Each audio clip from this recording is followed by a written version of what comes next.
ज़्यादातर इतिहासकार पहले और दूसरे विश्व युद्ध को एक ही कहानी के दो पहलुओं के रूप में देखते हैं। बस फर्क होता है तो बीच में कुछ लंबे साल का सन्नाटा।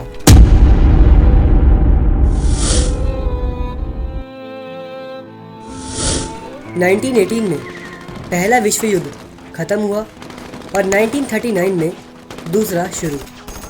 लेकिन इन दोनों टाइम पीरियड के बीच में एक कहानी पनप रही थी, एक अनोखी कहानी जिसका नाम था पीकी ब्लाइंडर्स।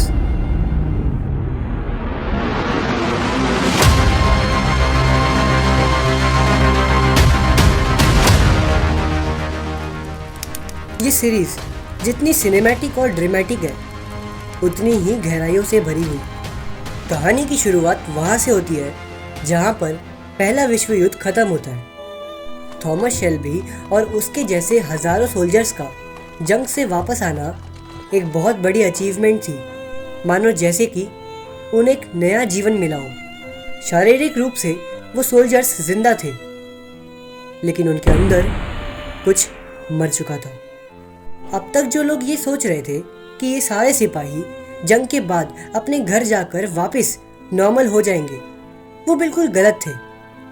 क्या तुम लोग सोच सकते हो कि उस आदमी पर क्या बीतती होगी जिसे वर्ल्ड वॉर के समय पर रोज मौत के साथ जीना पड़ा होगा, जहाँ पर हर समय हर सेकंड उसके आसपास के साथी चिल्ला रहे हो और चिल्लाकर गोलियों की आवाज़ से गिर रहे हो,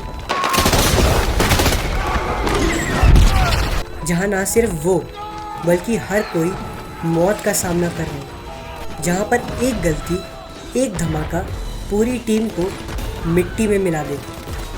थॉमस शेल्बी एक ऐसे ही नर्क से लौटकर वापस आया था। वर्ल्ड वॉर में उसका काम था टनलिंग, यानी कि ज़मीन के नीचे सुरंग बनाना।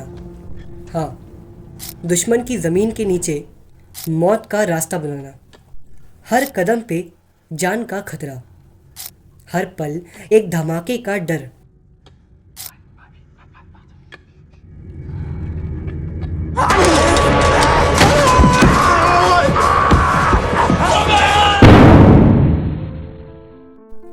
ऐसे भयंकर समय में थॉमस जैसा आदमी वापस तो आया, लेकिन अपने साथ क्या लेकर?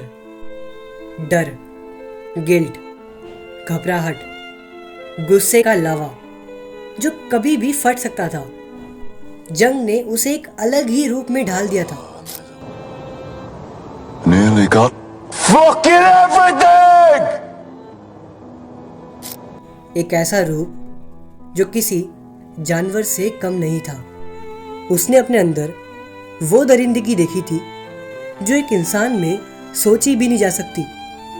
वो सिपाही अब एक काम, कंपोज्ड, इंटेलिजेंट और रूथलेस गैंगस्टर बन चुका था। उसका हर कदम अब प्लानिंग से भरा हुआ था। हर एक्सप्रेशन में एक अलग ही ठंडक थी। That's why he's been chosen. I am chosen. I'm chosen.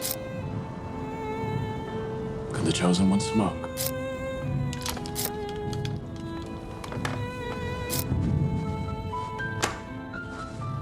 A vacancy has appeared. लेकिन अंदर सिर्फ तूफान। थॉमस शेल्बी का व्यक्तित्व एक कॉन्ट्रडिक्शन था। वो एक मास्टरमाइंड तो था ही, लेकिन साथ ही साथ वो मौत का सौदागर भी था। उसका बिजनेस मानो जैसे लोगों को डराना और धमकाना और किसी भी हाल में अपना रास्ता बनाना। लेकिन ये सब उसके अंदर के फ्रैक्चर का ही तो नतीजा था। आप खुद ही सोचो, जो इंसान रात को सो नहीं पाता, जो अपनी आंखों के सामने हर पल मौत को दोबारा जीता है, उसके डिसीजन आखिर अलग ही तो होंगे।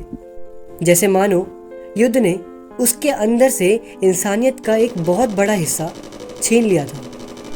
उसकी आस्था, उसके जज्बात, मानो सब कुछ जैसे टूट गया था, जैसा कि किसी महान इंसान ने कहा है, जंग में सिर्फ आपके दुश्मन ही नहीं मरते, थोड़ा थोड़ा आप भी मर जाते हो। उसने जंग में वो सिचुएशन देखी थी जहाँ पर या तो आप मार दो या तो आप मर जाओ।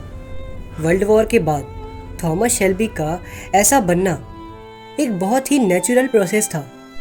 जहां दुनिया ने उसे इग्नोर करा, समाज ने उसे समझा नहीं, वहां उसने अपने अलग रास्ते को चुना।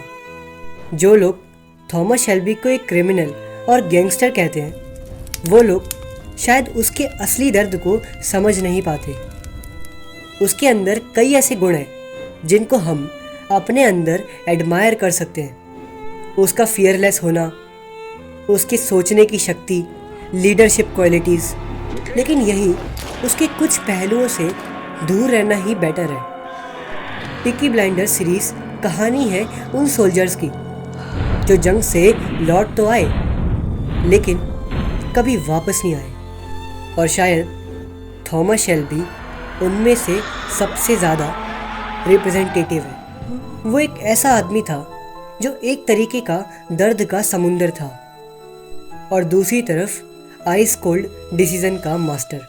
और अगर आप भी थॉमस शेल्बी की पर्सनैलिटी को एनालाइज करने में इंटरेस्टेड हो और आप चाहते हो कि इस वीडियो का पार्ट 2 आए, तो प्लीज़ इस वीडियो को लाइक करना और कमेंट में पार्ट 2 ज़रूर लिखना, ताकि मुझे समझ आ सके कि आपको इस वीडियो का पार्ट 2 भी चाहिए और मैं आपके लिए इस वीडियो का पार्ट 2 बहुत जल्द ही ला सकूं। तब तक के लिए मिलता हूं किसी और नेक्स्ट वीडियो में। एक आत्मा।